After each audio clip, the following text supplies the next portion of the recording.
Hello, this is Main Nuts and this is the hand of the day. As I promised, I will analyze and study one hand from each session, so there you go. This is a hand that was played a few days ago on No Limit 200 on GG Poker. So it's a button versus big blind 3-bet spot. We 3-bet the big blind with ace queen suited, button calls. Flop is a 6-4-3 suited. We have the flush draw. We check, villain bets half pot. We call, turns a deuce. It goes check. Villain bets 73%, 75% of the pot. We call and river goes check check. We lose nines. So few things about the hand. Let's start with the flop. So when I check and he chooses a bigger size, that's pretty weird. It's a spot where he should go with a smaller size most of the times. It seems like, in hindsight, it seems like betting half pot and 75% pot on flop and turn. It's a bit of an overplay in my eyes. What I can notice from this hand is that probably the villain is overstabbing the flop. So I'll solve it. I solved the hand using GTO ranges at first, and then I made two different solutions. One solution is for the villains who are overstabbing the flop, and the next solution is for villains who are understabbing the flop. So with that being said, let's go and take a look on the GTO solution first and start from there. Okay, so I kept the solution simple. So I only gave one size. I gave only one size as a c-bet to the hero. So I chose only the half pot and solved this hand for a half pot c-bet. As you can see, we should check a lot here. Around 60% of the time we should check. Of course, everything is mixed except hands like, I don't know, 8-7 suited. Any other combo is a mix of c-bet and checking, except the sets like 6s, 4s, 3s, and maybe, let's say, okay, jacks are betting a lot, 7s are betting a lot. Other than that, everything is a mix of check and bet. And when we check, the villain has two options. He can stab the small size, the 1/3 of the pot, and also he can stab half pot, or like, I don't know how much is that. It's like 55% of the pot. And as you can see, he should choose the smaller size. Betting the bigger size here would allow me to fold more. Of course, ace queen is mostly it's a call, and then let's take a look at the hand. Check goes bet big, like 55% of the pot, and here is a mistake. Yeah, of course I can check call, but if you keep in mind that the villain is overstabbing the flop, I should probably just check solve the turn. That's the biggest mistake here, as far as I can see. And we can notice that when he goes bet big size, we shouldn't have like almost any calling range on the turn.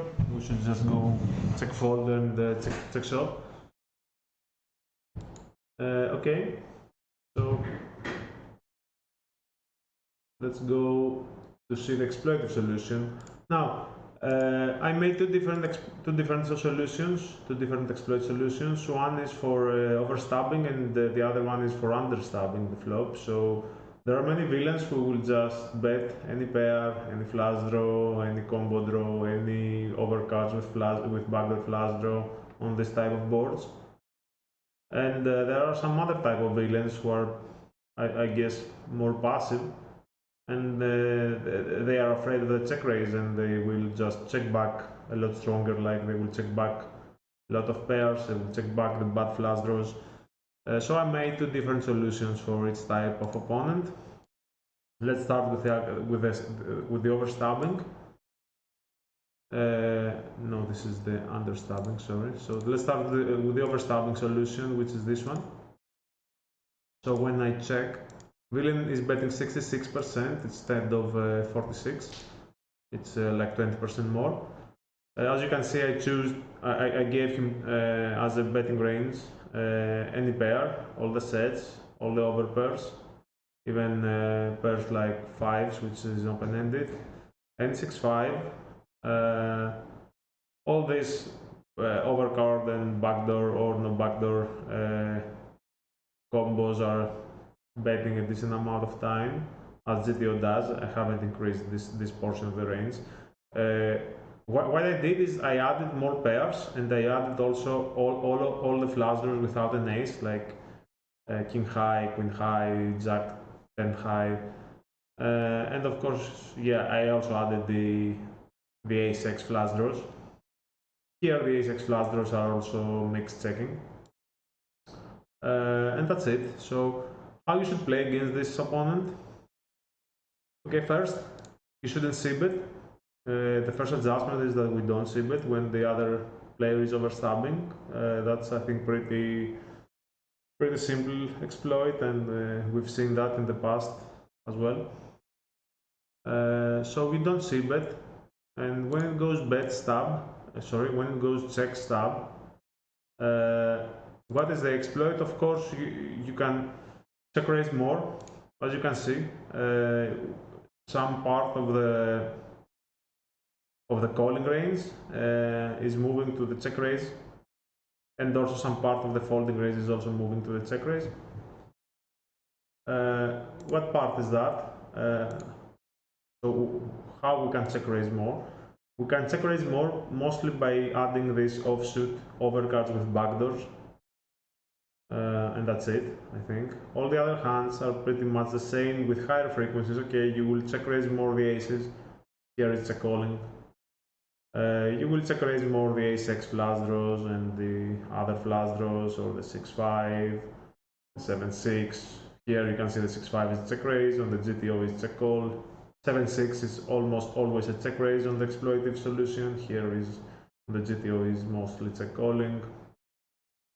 The ace x flush draws is mostly check calling, and king high, queen high flush draws are also check calling here, but on the exploitive solution versus the overstabber, king high and ace high flush draws are prefer the check raise. And that's it. You check more and you check raise more. You don't c-bet. That's the first adjustment. The second adjustment is it's very interesting because it is on the line when it goes check check. So when you have a guy who is overstabbing and he suddenly checks back on a middle and connected board, let's say on a middle wet board, that have some really interesting spots to think about. So let's put out a club. Let's say a 9 of clubs, and first let's look at the strategy here. Out of position player, the big blind should just bet. So when it goes to check check, you just bet the whole of your range, and for a big size, big and small. Okay, you have the small lead and the big lead. But here, as you can see on the GTO solution, you should just check again a lot. Let's check the equities of the in position player. So the equity of the in position player on the exploited solution is only 36%.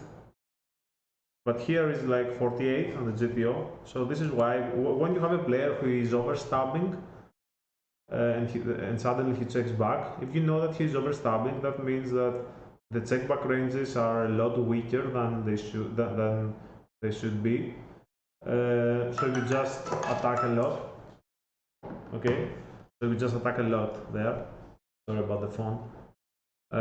Let's take a look on the PV runouts on both solutions.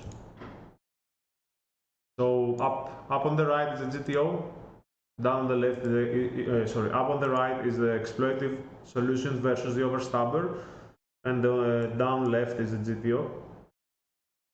So as you can see, in almost every run out, you should just bet a lot, and for a big size in most of the occasions. So this is the out of position strategy, by the way. Let's see. So any flush card you should just bet. Any card below jack you should just lead the lot. You should just delay c-bet, let's say, a lot. And you should also use a big size. As you can see, there are some check shove lines. Let's say, look at this kind of boards, like when a 4 comes or when a 6 comes. When the board is paired, like 6, 4, 3, let's check some solutions. Let's put out a 6.